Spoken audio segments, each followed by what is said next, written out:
মহিষাদলে তমলুক সাংগঠনিক জেলার মহিলা মোর্চার উদ্যোগে রবিবার নারী শক্তি সম্মান সম্মেলনে উপস্থিত হন রাজ্যের বিরোধী দলনেতা শুভেন্দু অধিকারী। সম্মেলন শেষে সাংবাদিকদের মুখোমুখি হন শুভেন্দু অধিকারী। সরকারি গাড়ি চড়িয়ে মহুয়া মিত্র নমিনেশন করতে যাওয়া নিয়ে বললেন, এটা সব জায়গায় করছে। আগামী 25 তারিখ মুখ্যমন্ত্রী এই জেলাতে আসবেন নাকি সভা করতে? এখানে তো সভার কাগজ কাপটা পড়ে থাকবে, সেগুলো গোছানোর জন্যই, ঝাঁটানোর জন্যই আসবে। আর তিনি যে আসবেন, আপনারা দেখবেন ডিআইসিও সকলকে মেসেজ করবে, সরকারিভাবে মেসেজ করবে। দলীয় প্রোগ্রামে আসছে সরকারিভাবে মেসেজ। পার্টির সমস্ত কর্মীবৃন্দ এবং মঞ্চে উপস্থিত আমাদের সকলের প্রিয় আমাদের বিরোধী দলনেতা মাননীয় শুভেন্দু দাকে আমার প্রণাম এবং অসংখ্য ধন্যবাদ।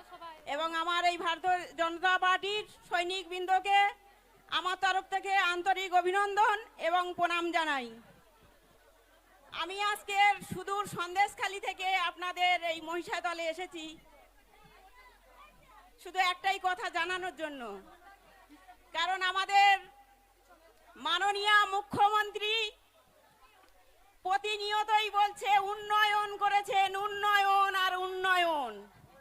তো সন্দেশখালীতে যে উন্নয়ন করেছে সেই উন্নয়নের কথা আজ আমি আপনাদের, বিশেষ করে আমার মা যারা আছেন, আমার মা বোন দিদি যারা আছেন, তাদেরকে বলবো আপনারা একটু মনোযোগ দিয়েই শুনবেন যে সন্দেশখালীতে মাননীয় মুখ্যমন্ত্রী কি উন্নয়নের ঝড় তুলেছেন।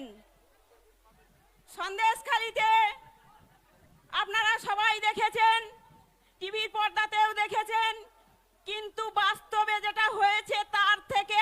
भारत माता की जय भवानी, जय शिवाजी, जय भवानी, जय शिवाजी।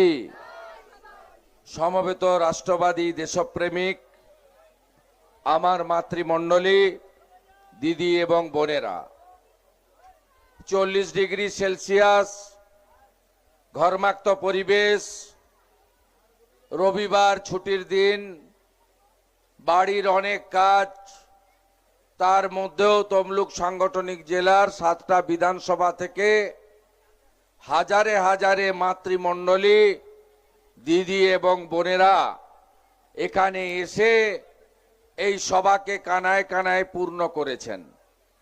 আপনাদের অস্বস্তি এবং অসুবিধার কথা মাথায় রেখে রাজ্য নেতৃত্ব এবং অন্য অনেক নেত্রীরা ছিলেন, তারা কেউ বলতে চাইলেন না। বললেন যে আপনি বলে সভা সমাপ্ত করুন, সবাই আস্তে আস্তে বাড়ি ফিরতে পারবে। তাই আমি আপনাদের প্রথমেই প্রণাম নিবেদন করে অল্প 2-4টি কাজের কথা আমি নিবেদন করব। আজকের এই সভার সঞ্চালিকা বোন নীলিমা আমাদের এই সভায় সভানেতৃত্ব করছেন তমলুক সাংগঠনিক জেলা মহিলা মোর্চার সভানেত্রী বোন অন্তরা দাস।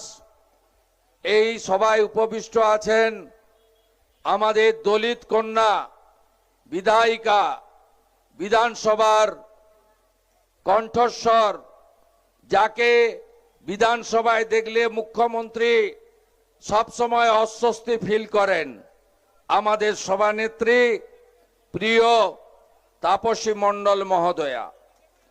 আমরা সবাই উপবিষ্ট হয়েছি এখানে, যাকে আমরা সংসদে পাঠাবো, যে কেন্দ্র থেকে সতীশ সামন্তর মতো সর্বাধিনায়ক 25 বছর এমপি ছিলেন, যে কেন্দ্র থেকে সুশীল ধারা মহোদয়ের মতো প্রাতঃস্মরণীয় ব্যক্তিত্ব তিনি এমপি হয়েছিলেন, যেখান থেকে অধ্যাপক সত্যগোপাল মিশ্রর মতো অত্যন্ত সজ্জন মানুষ এবং অন্যান্য অনেক বিশিষ্ট ব্যক্তিরা সাংসদ হয়েছিলেন, সেই জায়গা থেকে আমরা এবারে অভিজিৎ গাঙ্গুলি মহোদয়কে জেতানোর লক্ষ্যে এই গরমে দাবদাহে সমবেত হয়েছি।